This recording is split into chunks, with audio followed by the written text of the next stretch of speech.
우리가 다루고 있는 불신자들의 질문에 대한 답변, 성경 공부, 오늘로서 12번째입니다. 12번째 주제는 복음을 한 번도 들어보지 못한 이교도들은 어떻게 되는가? 이런 질문입니다. 여러분, 복음 전하다가 복음 전하는 도중에 이런 질문들 한두 번쯤은 아마 받아보셨을 겁니다. 혹은 복음을 받아들이기 거부하는 기독교 안티들이 이런 질문을 가지고 사람들을 당황하게 만드는 그런 경우도 있습니다. 대표적인 질문이 이런 거죠. 세종대왕이나 이순신 장군도 지옥에 갔는가? 뭐라고 답하실 거예요? 이거는 예, 아니요로 답할 수 있는 그런 문제가 아니에요. 왜냐하면 이 사람들은 세종대왕이나 이순신 장군의 구원의 문제에 대해서 관심 있는 게 절대 아닙니다. 지금 죄의 문제가 자기에게 겨누져 있거든요.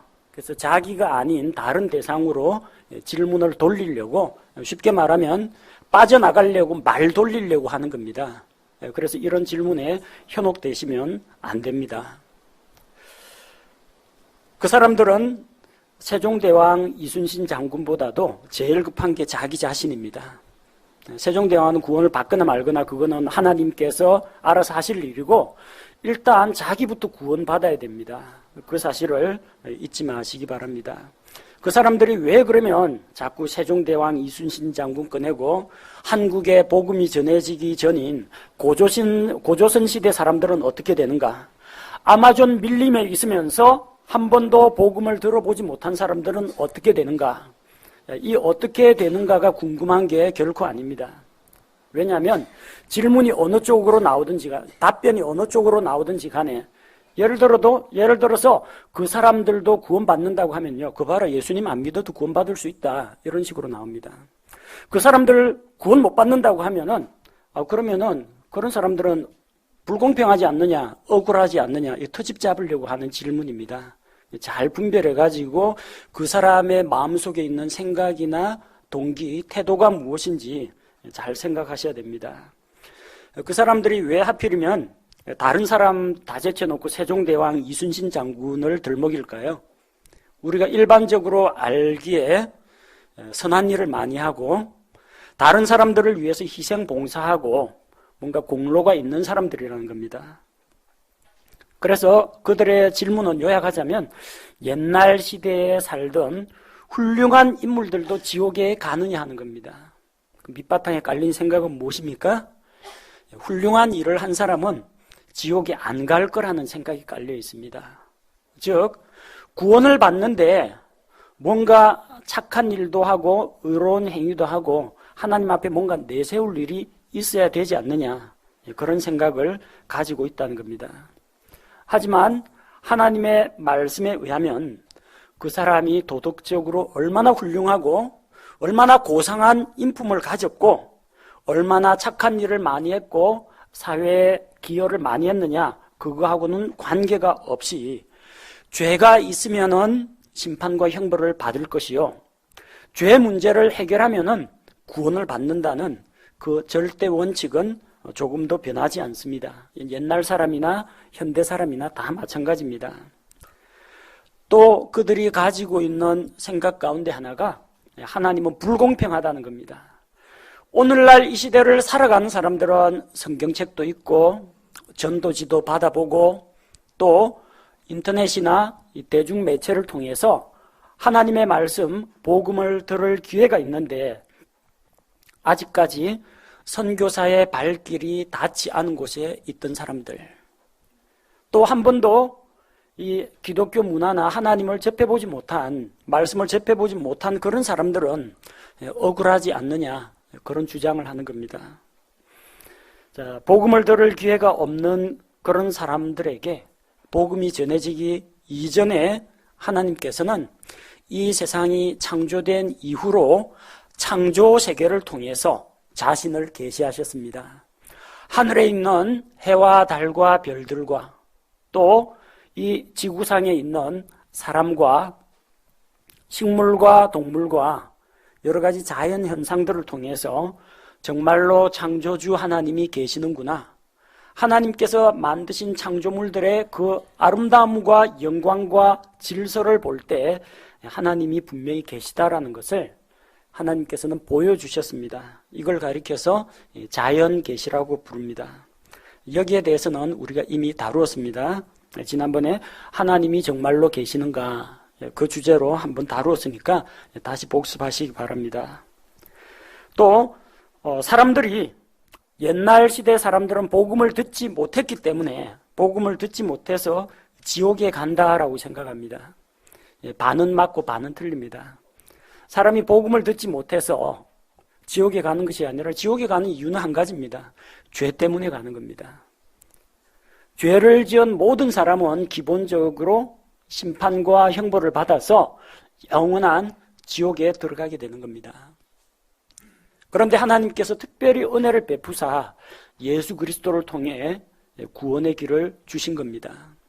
그래서 내가 복음을 듣지 못해서 억울해할 필요는 전혀 없다는 겁니다. 왜냐하면 죄를 지은 모든 사람은 기본값이 사망입니다. 영원한 멸망의 형벌입니다.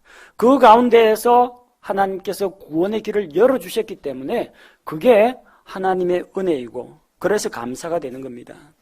자꾸 예수천당 불신지옥 하다 보니까 사람들이 다 천국 갈 만큼 다 착한데 하나님이 자기 아들 예수를 안 믿어준다는 그 트집 잡아가지고 예수 안 믿는 사람만 골라 잡아가지고 지옥에 보낸다 생각하는데 사람이 지옥에 가는 이유는 죄 때문입니다. 두 번째 이유를 들으려면 그 죄의 문제를 예수 그리스도께서 해결해 주셨는데 그 예수님을 자기의 구원자로 받아들이지 않았기 때문에 지옥에 가는 겁니다.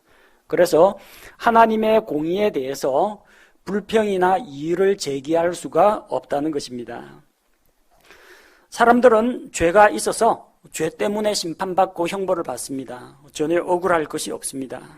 모든 사람이 다 죄와 사망의 권세 아래 있는데 그 중에 특별히 우리가 구원을 받았다는 것이 이것이 놀랍고 은혜가 되는 것입니다. 복음을 한 번도 들어보지 못한 이교도들은 어떻게 되는가? 우리는 이미 로마서 1장 20절 말씀을 통해서 하나님께서 자신의 존재와 영광과 그분의 신성을 그분이 만드신 창조물들 가운데에서 나타내 보이셨다는 것을 믿고 있습니다. 또한 하나님께서는 사람에게 양심을 주셔서 분별하도록 하셨습니다. 우리 안에 있는 양심은 그 하나님께서 주신 마음속에 새겨져 있는 율법과 같습니다. 무엇이 옳은지 그른지 양심이 판단을 합니다. 그래서 내가 잘못할 때 양심에 찔림이 됩니다. 선과 악을 분별할 수 있다는 겁니다. 또 우리 양심은 세계 어느 나라 어느 민족이나 차이는 있고 사용하는 용어는 다르지만 어떤 창조주 절대자가 있다라는 것을 다 알고 있습니다. 세계 어느 민족을 가더라도요, 종교는 제각기 다르지만 사람이 죽은 다음에 다른 내세가 있다는 거, 절대자 앞에 불려가서 심판을 받는다, 그 정도는 다 알고 있습니다. 불교에서도 마찬가지고요, 힌두교에서도 마찬가지고 이슬람교에서도 마찬가지고 심지어는 무속신앙 같은 데서도 마찬가지입니다. 아프리카 원주민들조차도 사람이 죽으면 장례의식을 치르고 죽은 자의 혼이 좋은 곳에 가기를 그렇게 기원합니다. 뭔가 영원한 세계가 있고 여기에서의 삶이 끝이 아니라 죽은 다음에 절대자 앞에, 신 앞에 가서 자기 죄의 문제에 대해서 심판을 받아야 한다는 것을 알고 있다는 겁니다. 우리 속에 있는 양심은 이런 것들을 증언합니다. 우리 속에 있는 생각들이 서로 지적하고 고발하고 변명하고 합리화하고 이러는 가운데 우리 안에 새겨진 이 율법의 행위를 다 보여줍니다. 또 우리가 한 가지 알 수 있는 것은 그 옛날 구약 시대의 이스라엘 민족이 아닌 다른 이방인들은 과연 어떻게 되었을까? 그런 추측을 해볼 수 있지만 성경적인 근거를 중심으로 해서 알아보고자 합니다. 구약 시대에 가나안 땅에 가나안 족속들은 이방신들을 섬겼고 하나님을 믿지 않았습니다. 이스라엘 사람들이 이집트에서 나와서 하나님의 율법의 말씀을 받고 살아계신 하나님께서 말씀하시는 것을 들을 때 가나안 땅에 있는 사람들은 그 하나님을 알지 못하고 우상을 섬겼습니다. 자, 하지만 여리고라는 그 도시에 있던 창녀 라합은 이스라엘의 정탐꾼 앞에서 자기 믿음을 이야기합니다. 대부분의 가나안 땅에 있던 사람들이 하나님께서 이집트 땅에 행하신 10가지 재앙, 홍해 바다를 가르신 일, 이스라엘 민족이 광야 생활을 한 가운데서 하나님께서 그들을 인도하시고 그들에게 필요한 모든 것을 공급해 주시고 그들의 대적들을 물리치신 사건을 다 전해 들었습니다. 그런 하나님의 기적과 능력을 똑같이 들었는데 어떤 사람들은 그래서 이스라엘 민족을 받아들이면 안 되겠다 성문을 걸어 잠그고 저항을 했습니다. 하지만 이 라합이라는 여자는 하나님을 향해서 마음을 열었습니다. 생각해 보니까 우리가 섬기는 이 가나안 땅의 이 신들하고는 감히 비교가 안 되는 놀라운 능력을 지니신 하나님, 크고 위대하시고 두려우신 하나님이라는 것을 깨닫고 자기 믿음을 그렇게 고백했습니다. 그녀는 주를 두려워했습니다. 그래서 이스라엘의 정탐꾼을 숨겨주고 무사히 도망갈 수 있도록 도와주었습니다. 그래서 그녀의 그 믿음 때문에 이스라엘 민족 공동체 안으로 라합은 들어오게 되었습니다. 그리고 그 라합을 통해서 예수 그리스도가 몸을 입고 이 세상에 오시게 됩니다. 예수 그리스도의 먼 조상이 됩니다. 시리아 땅에 나만이라는 장군이 있었습니다. 당시 북이스라엘은 시리아의 침략을 받았습니다. 시리아에는 그때 당시 복음이 들어가지도 않았고 모세의 율법도 전파되지 않았고 주 여호와의 이름도 선포되지가 않았습니다. 그런데 이 나만 장군은 자기 아내의 몸종으로 쓸 어린 소녀 한 명을 이스라엘 땅에서 부하들이 사로잡아 왔습니다. 그런데 사로잡아 온 이 여자아이가 하나님을 믿어야 합니다 이렇게 선포한 게 아닙니다. 무슨 이야기를 했느냐면 나만 장군이 문둥병자거든요. 이 어린 소녀가 자기 그 주인의 그 몸에 난 이 문둥병 흔적을 보고 우리 주인님이 이스라엘 땅에 있는 그 하나님의 사람, 하나님의 대언자 앞에 있었으면 참 좋았을 텐데 혼자서 중얼거립니다. 누가 이걸 들었어요. 이게 나만 장군 귀에도 들어갔습니다. 귀가 솔깃하지 않습니까? 병 고친다고 하니까 여기서 나만은 선택을 해야 됐습니다. 무슨 계집아이가 시리아 땅에 있는 수많은 의원들도 고치지 못하는데 이스라엘이라는 조그마한 나라의 대언자가 뭘 안다고 의사도 아니면서 이렇게 무시해버릴 수도 있습니다. 그러나 실낫 같은 실오라기와 같은 가느다란 빛 한 점을 발견했습니다. 그 가느다란 빗줄기에 반응을 하고 짐 챙겨가지고 왕의 추천장을 가지고 이스라엘 땅으로 갔습니다. 이스라엘 왕 앞에 가서 나병 환자인데 나병을 고치러 왔다고 하니까 왕이 깜짝 놀랍니다. 내가 하나님도 아닌데 이 천형이라고 하는 나병을 무슨 수로 고치느냐. 틀림없이 병 고침이 안 일어나면 트집 잡아가지고 우리나라를 침략할 거라고 걱정을 합니다. 그때 대언자 엘리사가 사람을 보내어서 나만 장군을 자기에게 데려오게 합니다. 그래서 나만 장군이 엘리사의 집에 가는데 엘리사는 보이지도 않고 전하여라 하고 한 종이 와가지고 엘리사 대언자 말씀에 이렇게 전달을 하라고 합니다 하면서 하나님의 말씀을 전합니다. 간단합니다. 요르단 강물에 들어가서 7번 씻으라고 합니다. 열심히 먼 길을 달려갖고 여기 왔는데 대언자는 코빼기도 안 보이고 또 뭔가 의사처럼 이렇게 뭐 주물러주고 만지고 안찰하고 이렇게 해서 병을 고칠 줄로 알았는데 그것도 아니고 요르단 강물에 들어가서 7번 씻으라고 합니다. 주의 말씀이 그렇게 전달됐습니다. 자, 여기서 또 선택을 해야 됩니다. 뭐 요르단 강물이 약수물도 아닌데 뭐 별 볼 일 있겠느냐 해가 그냥 가버리면 그만입니다. 처음엔 그렇게 하려고 했어요. 근데 옆에 있던 종들이 뜯어말립니다. 장군님, 지금 대언자가 이거보다 더 큰 일을 하라고 해도 해야 될 판입니다. 병 낫자면. 예를 들어서 여기에다 하나님을 위해서 전을 지어라. 황금을 갖다 바쳐라. 별하별 어려운 요구를 하더라도 지금 다 해야 될 판입니다. 그런데 하나님께서 은혜의 선물로 아무것도 요구하지 않고 내 말을 믿는다면 요르단강에 들어가서 7번 씻으라고 하니까 그게 뭐 어렵습니까? 듣고 보니까 그렇거든요. 나아만은 자기 의가 가득했습니다. 자기가 뭔가 힘든 일을 하나님 앞에 해서 바치면 하나님이 그 공로를 보고 자기한테 뭔가 주실 거라고 생각했는데 하나님은 은혜의 하나님, 힘들고 어려운 걸 요구하지 않았습니다. 주의 말씀을 듣고 순종하는 걸 원했습니다. 병 나았습니다. 와서 병 낫고 야, 병 낫다 가보자 한 게 아닙니다. 그제서야 깨달았다는 겁니다. 내가 이제 보니 이 이스라엘의 하나님이야말로 주 여호와 하나님이야말로 진짜 하나님이다. 그걸 깨달았습니다. 그래서 내가 비록 시리아 땅에 가서 우리 그 주인님 시리아 왕이 그 림몬의 당에서 절을 할 때 내가 옆에서 몸을 부추기 해서 몸을 숙이게 되지만 그 내 본심이 아닙니다. 하나님께서 그걸 용납해 주시고 용서해 주시기를 원합니다. 그리고 이제부터는 내가 절대로 우상에게 제물을 드리지 않겠습니다. 여기 이스라엘 땅에 흙을 퍼담아 가서 내가 그걸로 제단을 쌓고 반드시 살아계신 주 하나님께만 희생물을 드리겠다고 했습니다. 신락 같은 계집종의 말에 귀를 기울였습니다. 그리고 하나님께서 주신 말씀, 요르단 강물에 들어가서 씻으라는 그 말씀을 믿고 따랐습니다. 병고침만 받은 게 아니라 거기서 주 여호와 하나님을 만났다는 겁니다.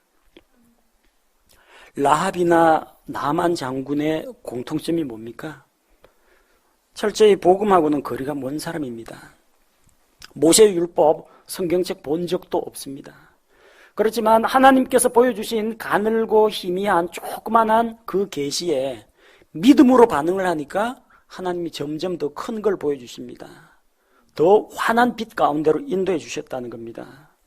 그래서 비록 이방인이지만 하나님의 자연 계시에 대해서 긍정적으로 반응을 보이고 정말 하나님은 살아계셔. 창조주 하나님이 아니고는 이 세상이 이렇게 아름답게 만들어지고 질서정연하게 돌아가지 못할 거야.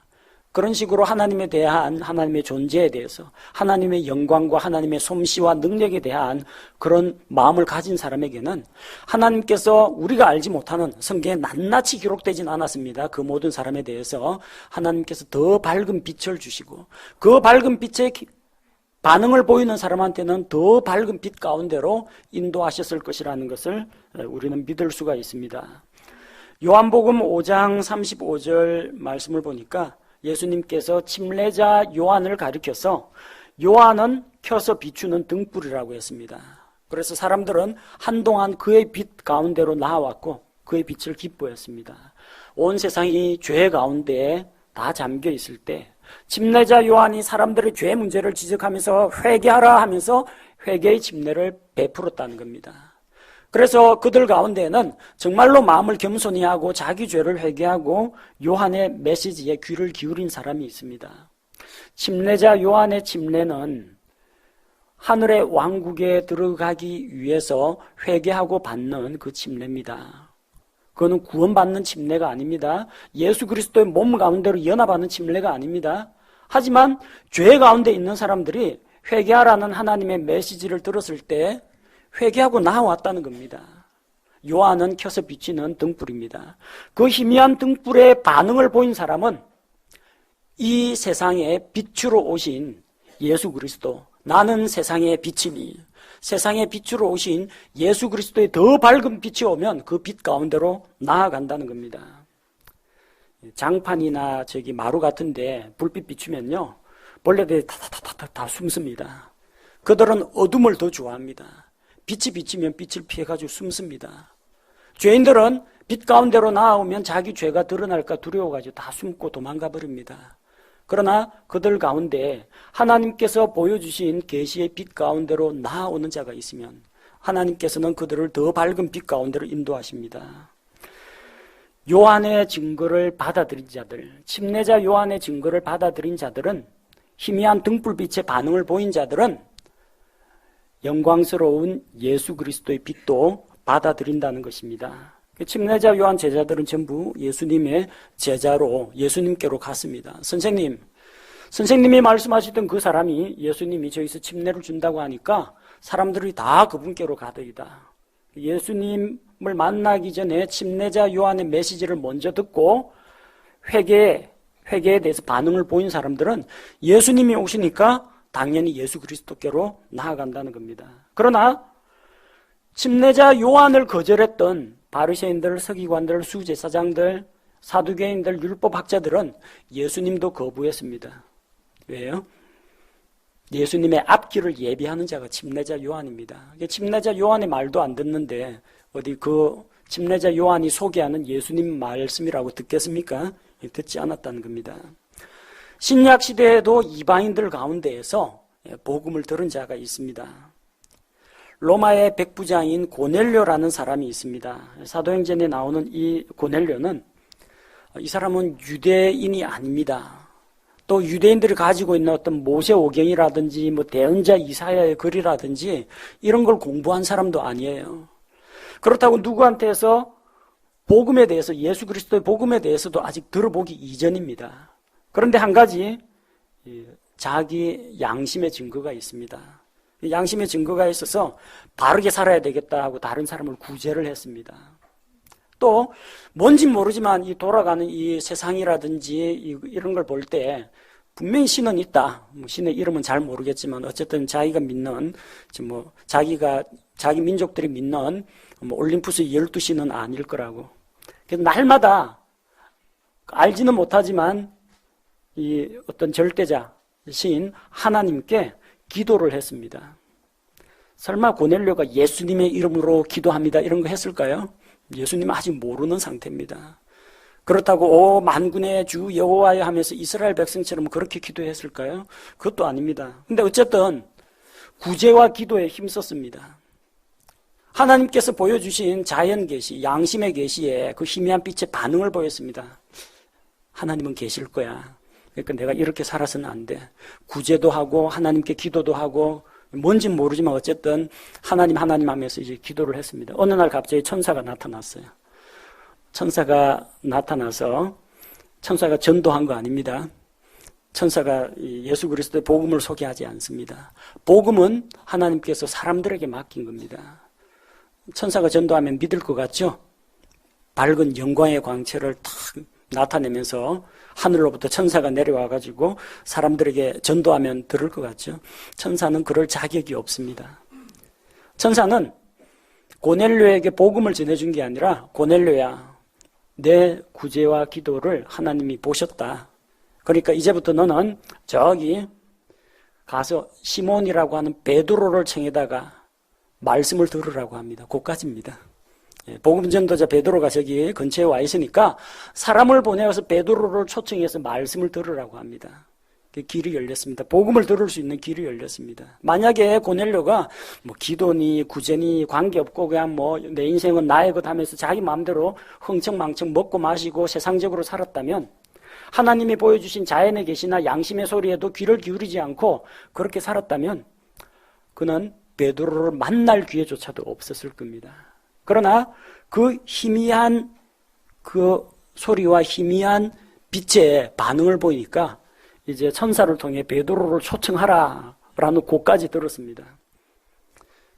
그는 그 환상을 보고 즉시로 사람을 보내서 베드로를 초청해서 자기 일가 친지들 다 모아놓고 말씀을 들었습니다. 그 말씀을 들으니까 자기가 그토록 고민하고 있던 신의 존재, 죄의 문제, 구원의 문제가 다 해결이 된 거예요. 그래서 베드로의 말씀을 들을 때 이 믿음으로 하나님의 말씀을 자기 것으로 받으니까 성령님께서 그들 가운데 내려오셨습니다. 고넬료도 사실 지금 아마존 밀림에 사는 사람이나 마찬가지로 한 번도 복음을 들어보지 못하고 모세오경이나 이런 것도 읽어보지 않은 사람입니다. 똑같습니다. 뭐가 다릅니까? 근데 하나님께서 보여주신 희미한 빛에 반응을 보였다는 겁니다. 그러면은 하나님께서 그보다 더 밝은 빛, 그보다 더 확실한 증거, 그보다 더 분명한 성경 말씀을 접하게 해주시거나, 또 다른 방식으로 구약시대에는 환상이나 기적이나 대언자나 하나님의 직접 음성이나 여러 가지 방식으로 계시가 이루어졌습니다. 그렇게 하나님께서 길을 열어주셨을 것이라고 우리는 믿습니다. 그래서 마지막 심판석 앞에서는 아무도 나는 억울합니다, 하나님 불공평합니다 라는 이의제기가 안 나올 정도로 정의의 하나님께서 완벽하게 다루실 줄로 믿습니다. 우리가 한 가지 확신하는 것은 하나님께서는 모든 시대 모든 곳의 사람들에게 자신을 계시해 주셨다는 겁니다. 계시하는 방법은 물론 조금씩 차이가 있을 수가 있습니다. 그리고 누구든지 하나님께서 보여주신 그 계시를 받아들이면 하나님께서는 더 나은 계시, 더 밝은 계시를 우리에게 주신다는 겁니다. 그래서 여러분이 이해하시기는 하나님께서 자연을 통해서 양심을 통해서 계시하셨고 그 계시를 받아들인 자들에게는 더 밝고 분명한 계시와 또 하나님의 말씀을 들을 기회를 주신다, 여기까지 이해하시면 되고요. 불신자한테는 이거 다 이해하게 해줘도요 무슨 말인지 잘 모릅니다. 불신자가 고넬료가 누군지 라합이 누군지 나만이 누군지 어떻게 알겠어요. 그러니까 이것까지 구구절절히 설명해 줄 필요는 없습니다. 여러분들이 바르게 이해하시라고 이제 알려드리는 겁니다. 자기하고는 관계없는 세종대왕 이순신 들먹이는 그런 사람들, 호기심으로 이런 질문으로 찔러보고 저런 질문으로 찔러보는 거 일일이 다 답을 해줄 필요는 없습니다. 그래서 그 사람이 만약 이런 식으로 나올 경우에는 뭐라고 답을 해주느냐 하면, 복음이 전해지기 이전 시대에 살던 그런 사람들, 세종대왕, 아마존 밀림에 있는 사람들, 복음을 듣지 못한 이방인들 걱정하지 마시고 지금 앞에서 확실하고 분명한 하나님의 말씀을 듣고 복음도 듣고 있는 자기 자신의 문제를 돌아보십시오. 당신은 지금 성경 말씀을 통해서 죄인이라는 것도 발견했고 예수님만이 이 죄 문제를 해결할 수 있다는 이 생명의 말씀도 들었는데 당신은 어떻게 하실 겁니까? 질문의 초점을 세종대왕한테 두지 말고요, 앞에서 복음을 듣고 있는 그 사람에게 다시 돌려줘야 합니다. 그래야만 전도하다가 곁길로 빠지지 않게 됩니다. 데살로니가 후서 1장 8절과 9절은 하나님을 알지 못하는 자들과 우리 주 예수 그리스도의 복음에 순종하지 아니하는 자들에게 타오르는 불로 징벌하실 때에 그리하시리라. 그들은 주의 앞과 그분의 권능의 영광에서 떠나 영존하는 파멸로 형벌을 받으리로다. 저는 하나님을 몰랐습니다, 이게 면죄부가 되는 게 아닙니다. 하나님을 알지 못하는 자들과 복음에 순종하지 않는 자들 다 포함된다는 겁니다. 몰랐다라는 것이 무죄라는 것은 아닙니다. 하나님께서는 공의의 하나님으로 죄는 죄대로 반드시 심판하고 형벌을 주십니다. 그런데 참 감사하게도 복음을 듣는 그 사람에게는 몰랐다라는 변명이 나올 수 없도록 지금 복음의 메시지가 전달되었습니다. 이제 남은 것은 그 사람 책임입니다. 자, 죄도 알게 되었고 하나님이 계시다는 것도 말씀을 통해서 봤고 복음도 말씀을 통해서 들었는데 이제 당신은 어떻게 하시렵니까? 도전하고 그가 구원을 받을 수 있도록 말씀으로 도와주셔야 됩니다. 여러 가지 어려운 질문들, 논쟁적인 질문들이 나왔는데 이거 가지고 논쟁을 하시면 안 됩니다. 그 사람의 영적인 필요를 도와주는데 말씀을 사용해야 합니다. 말씀은 예리한 검과 같습니다. 양쪽에 날이 서 있는 검과 같습니다. 그거 갖고 이 사람들 쿡쿡 찔러보라고 하는 게 아닙니다. 죄를 끊고 그리고 거룩하지 못한 걸 잘라내는데 쓰는 것이 하나님의 말씀이라는 겁니다. 불신자들이나 혹은 성경을 좀 잘 이해하지 못하고 자기하고 견해가 조금 다른 사람이 있을지라도 말씀의 검 갖고 칼싸움하시면 안 됩니다. 말씀은 사람들의 영적인 필요를 채워주고 도와주고 섬기고 세워주는 그런 말씀이 되어야겠습니다.